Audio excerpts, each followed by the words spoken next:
Sports Are Amplified with Andile, a special day for the Ministry of Sport, Arts and Culture, but also for the SABC, because that partnership today, it solidifies again, it thrives again. We've got special news. The Minister of Sport, Arts and Culture, Minister Zizi, is going to be joining us on the line in a couple of minutes. He was here. He just left, literally. And you know, the reason we're coming on at 10 past, because I was saying, hey, Minister, come and stay. But he had things to do and he had to go. Minister Zizi with breaking news, with big news, with celebration-worthy news. But not just him. Sitting across from me in the studio, I do have SASCOC President, who has joined me as well, Mr. Barry Hendricks. We're also going to be touching on the Champions League. I know a lot of you are waiting to hear the pronunciations of the Champions League. So we're going to go to the Champions League a little bit later on in the show. Akatugba is out in Germany. He'll be talking to us about the two big games. We'll reflect on the games from yesterday. And then a heartbreaking story. But we're just going to get clarity on it, because from what it sounds like at the moment, it doesn't sound too good. Under 17 South African national team, the boys, stuck, unable to move to their next destination is what we're hearing. We need just to clarify it a little bit. So Safa Vice President Linda Zwane will give us an update on the under 17 team that is said to have been stranded at the airport. So we'll speak to the VP on the latest on the Colombia trip, where they were supposed to be going to Colombia, the South African under 17 team, and they're stuck and stranded is the news that we're hearing out. But would love to hear clarity on this. And Safa today are taking their call to say, no, Andile, we'll talk about this. We're hearing that it's money issues, that the guys weren't able to get flights. You know, parents are a little bit worried. We'll get to all of that. It's 11 after the hour 6. I'm not going to take a break. I'm going to go straight to my guest here today.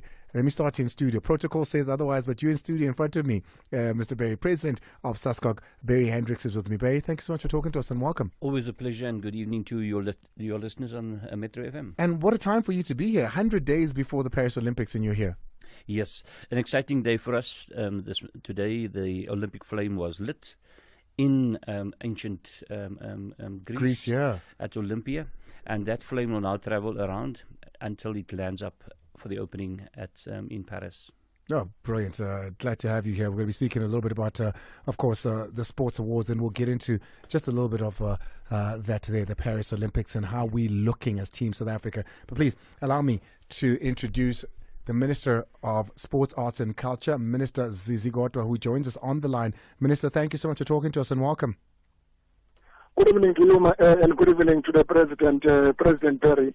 I think it's not just exciting, but it's one unique moment in the life of this country that we meet 100 days before Olympics.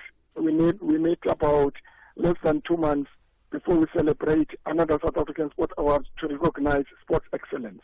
Well, Minister, this day is so big that we had to do it everywhere here at the SABC Sport. We love being a part of these awards. We love watching talent that most of it is groomed and seen at the SABC for the first time, and seeing them through to when they get their first awards, when they get their big moments. So we've crowned this moment by combining both Radio 2000 and, at the moment, Metro FM. You're hearing a simulcast on both those stations because we figured, Minister, 30-year celebration as well of this country and the democracy that we enjoy. You look at this travel through sport as well. What an auspicious moment. What a time to be here. And what a time for you to be the Minister of Sport.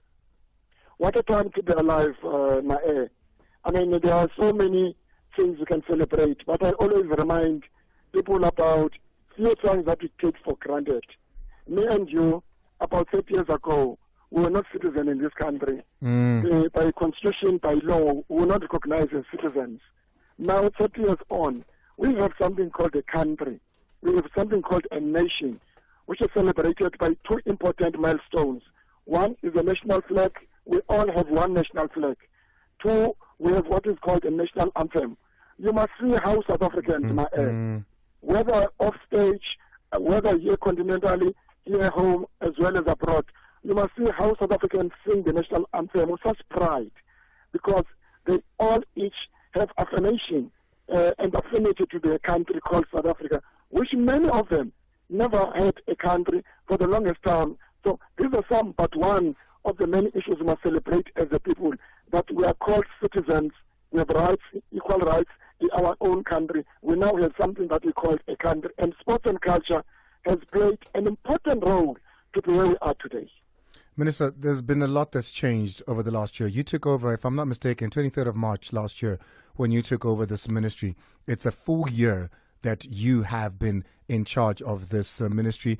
When you look back at that year, the changes that you've made, the conversations that you've had, how do you rate you, the ministry, and the sports fraternity in this country over the last year?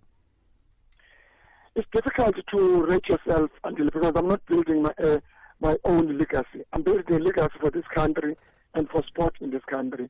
One of the conversations I had, I'm happy that you are with my President Perry Hendricks. I met with the top 5.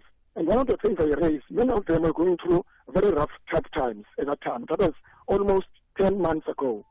And I said, ladies and gentlemen, I'm not happy about the status of sports in the country generally, across all federations. Cricket South Africa, Safa, met with Saskok, I met with Netball, and I said, one of the things you must do, all of you right, is to make sure that you stabilize leadership, but also you must address the issues of governance. And many of them, I said, the issues in the boardroom, they do have an impact of what happened on the field. And they were struggling a lot, many of those federations. And I can tell you now, what we saw after that, thanks to all of them, and I rate them with B, that they've done extremely well from Saru, from everybody else, that I give them a B because for what the national teams have done to all of us is because the leadership has understood that you master those two issues. If you master those two issues, you'll be able to achieve the rest. Minister, my colleagues at Radio 2000 have joined us as well. But before we cross over to them, very quickly, the awards are upon us. Give us the details. It's one of those, it's the acme, it's the apex of any sports person in this country when it comes to these awards. They look forward to it. They cherish them. They hold those brass medals with such pride when you've given them to them. Talk to me about the awards and the big announcement. On the 5th of May, which will be on Sunday at Sun City Super Bowl, once more we're celebrating the sport excellence. We have had categories. Our teams have done extremely well. And I must say, from the point of view as a minister, all of them are champions. But of course, sport is sport. We put together an education of men and women of integrity and credibility to make sure that we select the best among the best. So sport was about competition from the men of the from sportswomen with disability. But interestingly, this year, because we are talking now to radio, we've got journalists of the year. Because everywhere I went in the continent and globally, I see journalists from South Africa, some of them under serious conditions. In the most obscure places of Cote d'Ivoire. I won't tell you, I won't repeat where.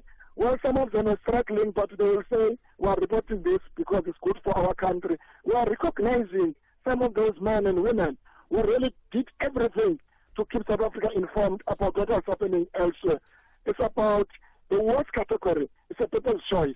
And I don't know how, I'm sure you'll announce people in that category, how the public will participate, but also how the adjudication, the team will decide who must win there. I mean, if you have Suvenati, for example, you have Ebenezer, you have Elizabeth, you can imagine what happens in the decisions that you must make at the end, because both football as well as rugby, they've done an extremely well, but not only two. There are about 79 sporting codes in this country. All of them, for me, they've done an extremely well, and we're proud of them. On the 5th of May, at Sun City Super Bowl, we're recognizing the best among the best. Remember, we're going to be traveling to Germany a little bit later on to speak Champions League. We've also got Linda Zwane, Safa Vice President, Under-17 national team, stuck. We're not sure what's going on, so we'll get to the story. Let's cross over to Radio 2000. The gang at Radio 2000 is also joining us because this is a big announcement at the SABC. We've taken it seriously because we've been hand in hand with the awards for the longest time, and we continue to do so. It's going to be carried out on our other radio stations as well. Tabiso? Yeah, the champ is here. I'm not talking about myself. I'm talking about the minister. Minister, good evening and thanks for being with us on Radio 2000. It comes on the back of you winning a round against the promoters at the High Court. I saw your statement this morning, and we like to talk boxing on a Wednesday. Just before we go back to the awards, how significant is this for the continuation of boxing in the country? It's exactly the issue I made, Tabiso, and thanks very much once more for always showing interest in all sporting codes. I said earlier, we must make sure we stabilize governance, we stabilize issues of leadership. And the point I made when I met with the promoters a few times, I said, let's not fight our fights in courts. Let's fight in the boxing ring. Let's see who's the best champion in the boxing ring. And I hope that, and I'm not suggesting I'm the champion, but again, the door is open for me. I'm able to engage because this engagement is not an option when it comes to sport or general in life. I'm continuing to engage with both boxers as well as promoters. And I hope this starts already a process that I've already initiated of appointing a new board. What is urgent for me as a Minister of Sport is to make sure that we have a new board that is capable, that has got integrity and credibility, and really lift up and take up boxing to another level. Yep. So the accounting authority is the matter that was in the courts, and the courts have agreed that the minister made the right decision in appointing Mandla Nhlanganiso as the accounting authority while he restarts the process of appointing a board. Does it mean we can see some representation at the SA Sport Awards when it comes to boxing, Minister? I remember the 1 year Muruti Mthalane won. I know obviously you're not involved in the nominations or not, but our boxers have done very well this year. You'll be pleased to know that one of the key names that comes out in various categories is a special one. I mean, the special one, truly the name says it all, the special one. And I think it's a recognition, among others, that in spite and despite all the challenges we have in this country and we had in terms of leadership, the issues about the minister and promoters, you have a special one who went out to play, and before the start of the match, I always remembered what he said to me when I called him. He said, Minister, in Kosan, and I knew what that means. And clearly, what you would have expected is that he was fighting with a partner that he was prepared to break his teeth. And these are the commitments. There are many others I think we'll recognize on that day. The special one, I'm quite proud that Suvenat is part of the people when the categories will be recognized. Minister, we're going to take a very quick break. When we come back on the other side, we'll continue with the conversation until at least at about past. I know you are in transit, but please spare us the time. We're speaking about something big. We're launching something big, and Mr. Hendricks is still here with us as well. We'll be speaking a little bit of the 100 days too. Barry Hendricks joins us, SASCOC president, of course. We speak about all this. We're speaking about the awards as the ministers announced them to say they're upon us. We've got a lot that we need to celebrate and look forward to, but also it gives something to all those athletes that are trying to qualify in this 100 days to see themselves in France. Yes, and thanks and good evening to the Minister again. Always good to chat with him. There are 86 athletes that have qualified so far, from athletics to climbing to road cycling, canoe sprint, diving, equestrian, artistic gymnastics, mountain bike, rowing, rugby sevens women, surfing, swimming, and wrestling. And there are still opportunities available for a host of others, such as cycling, skateboarding, breakdancing, weightlifting, boxing, archery, golf, gymnastics, to further qualify in the next few months. And we look forward to engaging with them and supporting them in their attempts to become an Olympic athletes and hopefully support them as part of Team South Africa again. Minister, I know we speak of athletes and awards and things like that, and there's always, this notion that we give them awards, we give them these shields and these medals and these trophies. How important and why is it that awards are important? Because, one would say that you look at the infrastructure, we're trying to build this, we're trying to do that, we're trying to get back to grassroots. But awards, too, in the midst of all of that, play an important role. What would you think that role, what would you say that role is? One of the achievements we've made, as a country, we have built what is called national teams. In the past, there were all issues about transformation, that certain teams are not representing and reflecting the country. One thing we can pride ourselves in 2024 as we go to these awards, we have national teams. We have a national team called Amapokopoko, celebrated. It's not a Snow White. There are challenges. You go to cricket, and we've gone past the days where people were looking at a player of color as just voters. People who are performing in all our national teams, they perform in merit, and the results are showing. And I think it's a celebration on its own that we must celebrate that 30 years on, we've made transformation, we've made progress, we have national teams, which in themselves, they are an embodiment of what is called a notion of a nation. We can through them associate ourselves, almost all national groups.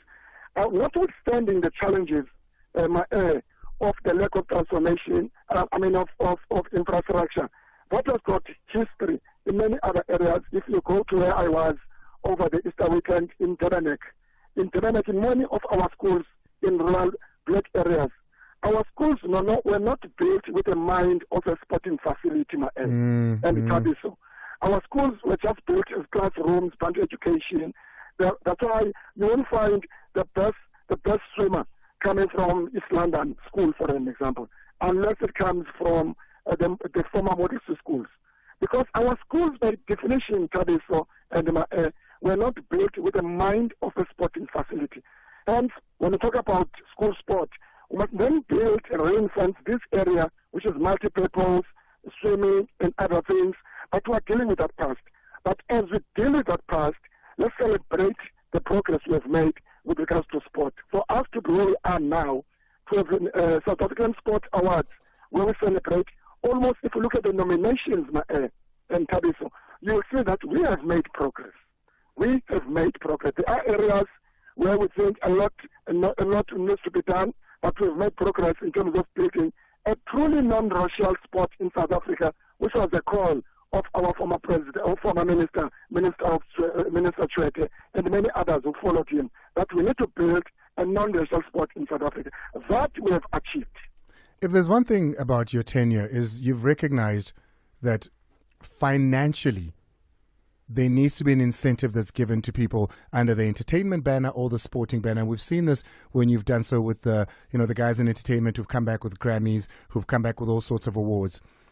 This particular awards show has given cars to people, has given million rands to people, etc., etc. Are we to expect the same under Zizi Kodwa? Nothing has changed. Nothing would have changed. We did the same with Andile last year. We're doing the same with all the nominees. The winners of every category will receive an amount. The reason we do so, firstly, the recognition is about inspiring the others, but also to inspire the recipient of the nominee to do more. And I think when we do so, sometimes we don't even, and Tabiso, give an amount to the recipient.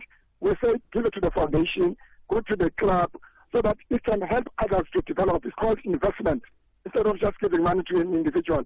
And we've seen that it has helped in many areas. So that will continue as we did in the previous years. Tabiso is still with us, Radio 2000 simulcast alongside Metro FM. The Minister is here, Tabiso. Yes, and I think we must also give credit to Minister Fikile Mbalula. All those years ago when he was sports minister and he came with this financial rewards for the athletes, people were saying, no, he's throwing money away, but you can never underestimate the importance of financial rewards. And I'm glad that the minister is continuing with that. But now people have been waiting for some of the nominees that we're going to announce. So we would like to hand over to the president of SASCOC, a man who's got a big year because we'll be watching our team at the Olympics in Paris later this year, Mr. Barry Hendricks, also part of this conversation. Which nominees can you announce for us tonight, Mr. Hendricks, before we move over to Sport at 10 on SABC 1? Well, what we've done is, because, the Minister, you'll attest to this, there were so many great categories. I think at some point, Minister Zizi didn't want to even read a single one out. Barry, the same. We sat there and we took a look at it, and it just, watch Sport at 10. The entire nominees list is going to be there. Barry, I think we saw in the Sports Star of the Year, for instance, I think that was the one that we said, gee whiz, this is going to be for South Africans who have to vote here, a big one here. Let me remind you, you had the likes of Siya Kolisi in there. You had Percy Dow in there as well. You had Kirsten was in there as well. That's a tough one for South Africans in general.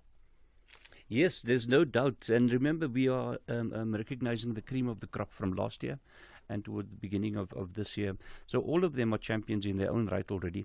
And for them to be simply recognized by being nominated, that is already an accomplishment. Now, through the system of adjudication, the panel will select the recipients of the various awards. And I would just thank the Minister and the support from the department for putting together the panel. I look forward to the engagement on the 5th of May. It's called the People's Choice of the Year. Eben Yitzabeth is in there. Gerda Steyn, Siya Kolisi, Percy Dow, Kirsten Neshafa, who right now, as we speak, is in the water doing her thing. So those are the ones. Minister, we've got to let you go. I know you've got somewhere that you need to be in a couple of minutes. But before we let you go, I saw you at the awards 2 weeks ago in your suit with the gold buckle. This is a black tie event. This is also an entertainment event. as much as it is sports awards, but in a red carpet, man. In a fashion. Andile, we've got to keep up to its standards. If you organize an event, you've got to make sure that you set up certain standards. And I'm sure you know what I mean. I mean, just to go back to what the president said, to have in the same award of the People's Choice of the Year, to have Elizabeth, to have Elizabeth. I mean, that tells you how competitive our athletes have been. These are the big names. To have in the same category, for example, the Sportsman of the Year, to have Pesitao, I mean, to have Sivenati and others, that tells you the standard of our performance. There's something that we've done well, not so much, and I think a lot needs to be done, but we must give praise where it's necessary. And I want to congratulate Saskok. I want to congratulate Saskok for what it has done, and I'm sure as we go to Paris once more, we'll see and feel those streets with Nkalagata and Tandisoma Zoe song, because our musicians played an important part to make sure that they use sport to unite us. I'm happy that we will go and we work together with Saskok. Thanks very much both to you, Tabiso, as well as for this opportunity. And I look forward to South Africans to look forward to the 5th of May at 8 p.m. We'll be live on SABC1 and all SABC radios, which will give an opportunity, to make sure that we participate in the awards. Well, thank you very much, Minister. Thank you so much to Radio 2000 as well. They're doing a great job out there. Thanks, my Thank you so much.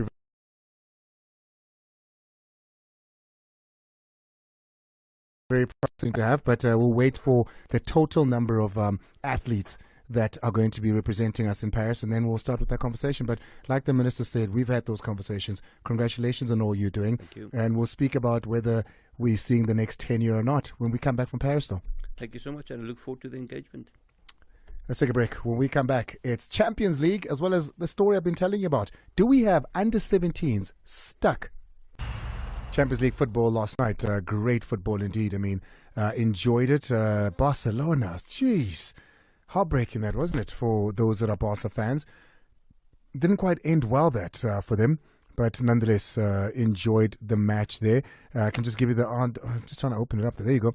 Barcelona versus Paris Saint-Germain, 4-1 on aggregate. Paris Saint-Germain. It was Mbappe with 2 goals, including a penalty in the 89th minute, cancelling out the single goal by Rafinha to go 3-6-4 to the next round. Borussia Dortmund and Atletico Madrid.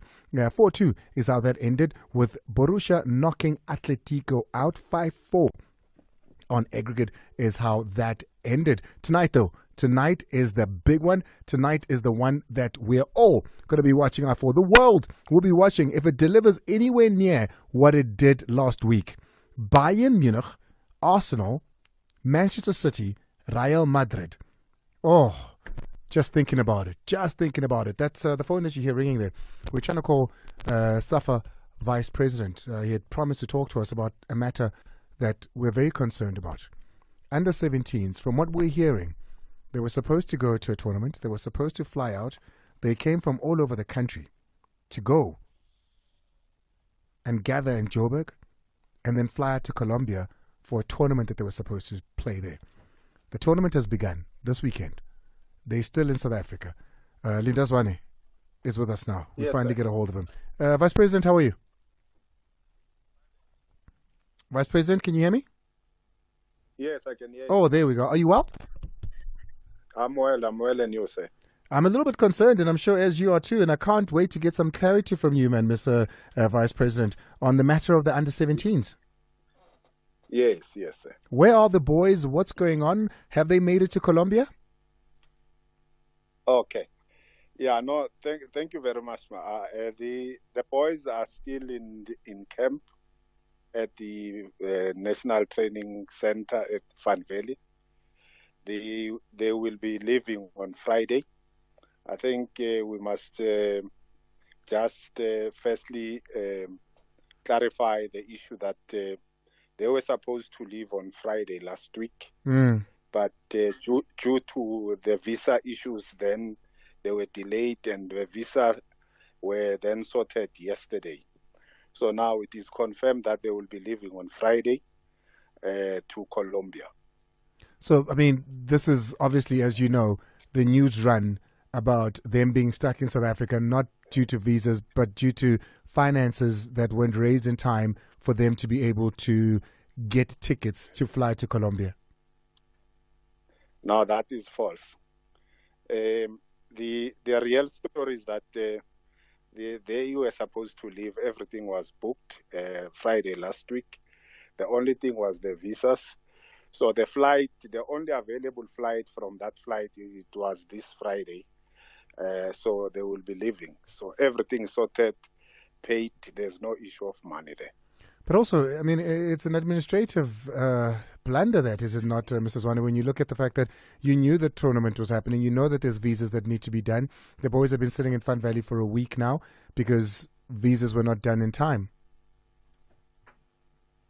You see, I currently can't start to blame anyone. I think we'll receive the report from the relevant people, either the team manager and all of those guys. Then we'll take it from there. But in the main, our preoccupation and concerns was that the team must be in Colombia because they were scheduled to go and play there. But I think then by saying that you're awaiting a report, you agree that this is an issue that should have never even crossed. There is an issue, there is a problem, there is a challenge if they are still here due to visas. I mean, an organization like Safa that organizes so many tournaments, that is part of so many tournaments, you'd assume that administratively, these are some of the things that you guys do, you know, for a living. You have this as chalk and bread in the morning. Yes, I think you agree with me, and I agree with you in that space that we have been organizing. It's not for the first time we have a team leaving South Africa. So that is why I'm saying it will be premature for me to say what are the real issues around the issues of visa unless we get the proper report and we take it from there. So I think in my view is that all South Africans want is to see the team going to play in Colombia as expected. When does the tournament start? We have to deal with... Sorry? When does the tournament start? They are scheduled to play 2 games. The first game they will play it on the 21st. The second game on the 24th. Am I mistaken then when I think they were supposed to play a game tomorrow? No, you are not mistaken. I think out of the arrangement with the Colombians, the games were shifted. So we've had to make provisions for the South African team. That game has been moved to another day. Yes. All right. No, we just needed that clarity, Mr. Zwane. I mean, I can't say it's great that, you know, we sit with such administrative mistakes or challenges. You're an organization that's been doing this for years. You're an organization that, you know, is entrusted with young people, with parents that give them over to you for certain reasons. And I can imagine the panic and the worry of those parents when they're still in South Africa. But I really appreciate you taking our call and facing the questions that we had. It doesn't happen often. So when it does, we appreciate it. Thank you, Ma. And we want to assure the parents, every South Africans, that the team will be going there. And we apologize for the confusion that might have happened. As soon as you've got that report, please do let us know. All right. Thank you so much. Mr. Zwane there, Linda Zwane, who is the Safa VP. Hey, we had Safa on the show. Yeah, man. Let's take a break. To speak UEFA Champions League with me is my good friend and a friend of the room, Omar Akatugba, UEFA accredited sports journalist, omarsports.com, for exclusive content delivered by an African in Europe. You know, he's just one of those guys. Even when Xabi Alonso won that great match and he won the league, one of the first people to talk to him in media was Omar Akatugba. So that's why we use Omar. That's why Omar is the guy that we choose to use whenever we go to Europe here on Sports Night Live with Andile. Omar, are you there? Hey, bud. Yes, I'm here. Yes, I'm here, Andile. When I was introducing to you, I was telling everybody how you're the premier content driver in Africa who's out in Europe. There's no one who does it like you. Omar is sitting in the rooms with the players. Omar is getting a hug from Xabi Alonso after the match. What's going on, Omar? My friend, you've made it. I'm just privileged. I've not made it yet, but I'm hoping that I'll become a millionaire like you soon. I'm just enjoying the privilege of being close to the action, the close proximity to the action. Listen, I'm bud, very humble, my brother. are you in Germany? Yes. Are you going to be going to the stadium? No. Today I'm watching from my home, from my living room. But what's the mood like in Germany? I mean, Bayern have lost the league. Bayer Leverkusen coming in and doing what was unthinkable just a couple of months ago, and they've got just this. They've got Harry Kane, who's never won, who came to Germany to win. This is his last shot this season. It's a feeling of surprise in some part of the country, in the Bavaria area, where you have Bayern Munich, and of course in many other parts of the country. But in the North Rhine-Westphalen region, where you have Leverkusen and the likes, it's a feeling of ecstasy. When a team, has won the league 11 times on a trot, you make it look like this league is the birthright of that team. And one team suddenly breaks that stranglehold, it brings a different story to the league itself. And of course, he gives the league a different coloration and makes people to pay more attention. And that is exactly what has happened here. And like I said, it's a great feeling. It's still a feeling of shock for some people, but it's a breath of fresh air. And even Germans, I've always said it, that the Bundesliga is very predictable. You know who will win. But now the story has changed. And that is exactly what a lot of persons have been clamoring for. That change has come, and that change has been brought upon us by Xabi Alonso's inspired Bayer Leverkusen. What a story. What a story, an incredible one, and you were there for it, my friend. That's a memory you're going to cherish for a lifetime, particularly because of the Nigerian strike force that's there as well. Correct. You had your friend, your brother, being part of this history. But let's move on to today. Bayern can still resolve the season. They can still get something from this. Nobody expected them to score 2 goals and draw an Arsenal that is on form away from home. Yes, that's actually their biggest chance at redemption, especially for Thomas Tuchel. It's been a disastrous stint for him at Bayern Munich, and any other thing short of the Champions League victory would just completely spell doom for him. Now let's speak about today. You're looking at a German side that's looking to hoist that German flag up versus an Arsenal team that feel like they're due something. Who do you favor here? To be honest, I favor Arsenal. I mean, like I said, Bayern haven't been vintage this season, and that psychological, that thing, that there's this thing about not being where you normally would be. It affects your psyche, and we've seen that, reflect in the way Bayern have played this season.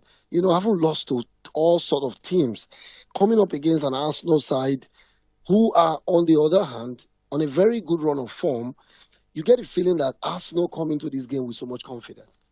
And of course, yes, the first leg was a draw, but like we just talked about, the away goals rule has been abolished, which means game on, starting from afresh. And that gives Arsenal also a good chance. They play in Germany. Any draw goes into extra time. Any win is a winner takes all. So I think that Arsenal have got a chance, and they can take inspiration from the fact that Borussia Dortmund beat Bayern Munich at home by 2-0. Bayer Leverkusen went to Bayern, the Allianz Arena, and didn't lose. So I think that Arsenal are slight favourite in this one. Very quickly, not much time to get into this one. Manchester City versus Real Madrid. This is the one that is said to be the big one. The one that's said to whoever wins here will go on to win the Champions League. I mean, I'm not sure if it's that cut and dry. Completely agree. I'm not sure that's cut and dry, but talk to me about this one. I mean, no one expected Man City to go to Real Madrid in that stadium with the roof closed and do what they did. This is now the newest rivalry in European football. I think this is 6th time they are meeting since Pep Guardiola became Man City's coach, and they've shared the spoils. Real Madrid won the first one, City won the second one, which was when they won the Champions League last season. and now they face each other again. And it's been always close, and that's very understandable. These are two superpowers in European football. Of course, City not exactly, but by current, results, you cannot look beyond City, one of the most powerful teams in the world right now. By history and current form, Real Madrid, of course, Champions League juggernaut. So that says a lot about what we expect to see tonight. Again, it's winner takes all. First leg 3-all. Any win is enough for each of the team to qualify. I think that City will edge it. I think on the balance of play, City is slightly better than Real Madrid. But of course, Real Madrid is always in for a shout. They've got all the type of players that can fight for more than 90 minutes. So City have got their work cut out. But I just feel that Pep Guardiola's side will take this one. Listen, I appreciate you. You're the premium man. You're Africa's man. Pleasure, what bro. you're doing out Always in a Europe pleasure. is incredible. One day we'll tell your you, story of how you got to be in Europe and where you are now.